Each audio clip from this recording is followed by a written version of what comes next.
Baik, bismillahirrahmanirrahim. Assalamualaikum warahmatullahi wabarakatuh. Welcome back to my channel. Jadi pada video kali ini Bapak Ibu, kami ingin berbagi sebuah video informasi terkait, mungkin ada yang bertanya terkait ijazah S1 yang sebenarnya bisa mendaftar ya di beberapa mapel jurusan untuk P3K. Itu lebih tepatnya ya. Jadi kita masih berdasarkan di surat edaran Direktorat Jenderal Guru dan Tenaga Kependidikan Kementerian Pendidikan, Kebudayaan, Riset dan Teknologi bernomor 4757 BGT 0101/2022 tentang kualifikasi akademik dan sertifikat pendidik dalam pendaftaran seleksi pegawai pemerintah dengan perjanjian kerja untuk jabatan fungsional guru tahun 2022. Jadi kalaupun misalkan nanti ada penataan linearitas, berarti nantinya surat edaran ini pasti akan ada sedikit perubahan, tapi tidak terlalu jauh perubahannya Bapak Ibu ya, seperti yang kita ketahui. Nah, di sini kita bisa langsung to the point saja di tabelnya. Di sini ada beberapa tabel ya. Jadi misalkan kita ambil contoh ya, di misalkan antropologi ya. Misalkan Bapak Ibu ini berijazah S1 antropologi ya, ini dia. Ketika Bapak Ibu berijazah antropologi, berarti Bapak Ibu bisa melamar sebagai guru antropologi. Berarti kalau misalkan di sekolah Bapak Ibu ada formasi untuk antropologi, maka Bapak Ibu bisa mendaftar P3K jurusan antropologi. Tapi kalau tidak ada, maka Bapak Ibu bisa memilih lintas jenjang sesuai dengan tabel linearitas ini. Ini valid ya. Jadi antropologi itu bisa melamar sebagai formasi guru kelas SD. Nah, jadi ini sangat menguntungkan bagi rekan-rekan guru yang memiliki ijazah S1 antropologi, pendidikan antropologi, karena bisa melamar di bidangnya sendiri yaitu antropologi dan bisa melamar lintas jenjang menjadi guru kelas SD. Nah, perlu Bapak Ibu ketahui, antropologi ini itu adalah merupakan turunan dari IPS. Pendidikan IPS ya, S1 IPS, pendidikan IPS itu kan ada turunannya. Ada sosiologi, ada antropologi, ada geografi. Nah, itu linear semua di SD juga Bapak Ibu ya. Termasuk juga antropologi budaya ya. Ya, kemudian antropologi sosial kalau Bapak Ibu memiliki ijazah antropologi budaya dan antropologi sosial, berarti itu linear dengan guru kelas ya, seperti itu. Dan linear juga dengan bidangnya sendiri yaitu antropologi budaya dan antropologi sosial. Nah, kemudian berikutnya lagi yang sangat menguntungkan itu adalah apabila Bapak Ibu berijazah S1 Bahasa dan Sastra Indonesia dan berijazah Bahasa Indonesia. Ini kan beda ya. Jadi untuk Bahasa Indonesia, pendidikan Bahasa Indonesia itu ada dua sebenarnya keluaran ijazahnya Bapak Ibu. Ada pendidikan Bahasa dan Sastra Indonesia dan ada pendidikan bahasa Indonesia. Berarti kalau melamar P3K bisa melamar di sekolahnya kalau ada formasi bahasa dan sastra Indonesia, dan bisa juga melamar di bahasa Indonesia sesuai dengan ijazahnya. Berarti bisa melamar di bidangnya. Tetapi ketika tidak ada, maka memungkinkan untuk mendaftar lintas jenjang.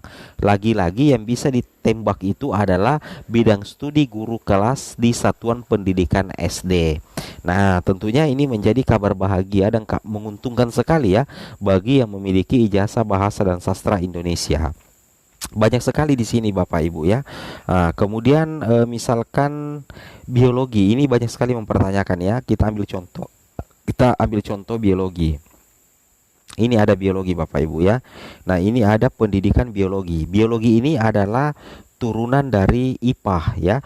Jadi kalau misalkan di Bapak Ibu memiliki ijazah S1 biologi, berarti Bapak Ibu bisa mendaftar P3K sebagai guru biologi. Tetapi ketika tidak ada formasinya, maka juga memungkinkan Bapak Ibu untuk melamar lintas jenjang, yaitu anggaplah dari SMP ke SD dengan mapel guru kelas SD. Wow, mantap sekali ya. Nah, jadi sudah terjawab ya yang mempertanyakan biologi. Biologi itu linear di SD ya, bisa melamar guru kelas SD dan bisa juga melamar biologi Bapak Ibu ya. Oke, kemudian ini juga yang banyak sekali mempertanyakan itu adalah DMS Pendidikan Guru Madrasah Ibtidaiyah. Nah, ini bisa melamar sesuai dengan ijazahnya, tapi juga bisa melamar lintas jenjang yaitu guru kelas SD.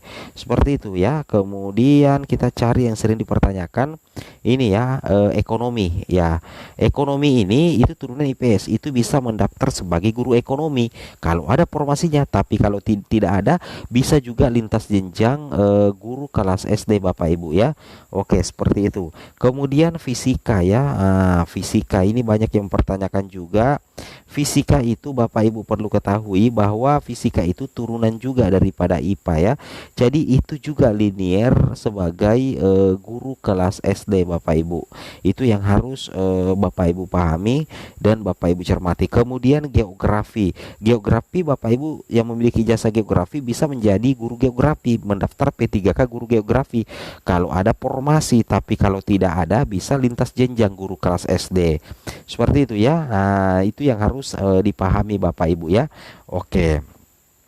Kemudian apabila Bapak Ibu memiliki ilmu biologi, ilmu ekonomi, ilmu dan keuangan Islam, itu semua bisa guru kelas SD. Nah, ada yang bertanya bagaimana dengan fisika? Sama ya, fisika juga bisa, kimia juga bisa Bapak Ibu ya. Kimia juga bisa. Nah, itu yang harus Bapak Ibu cermati ya. Nah, jadi coba cek di sini ijazah-ijazah yang linear Bapak Ibu. Oke, mungkin cukup sampai di sini informasinya. Semoga bermanfaat. Lebih dan kurangnya mohon dimaafkan. Wabillahi taufik wal hidayah. Wassalamualaikum warahmatullahi wabarakatuh.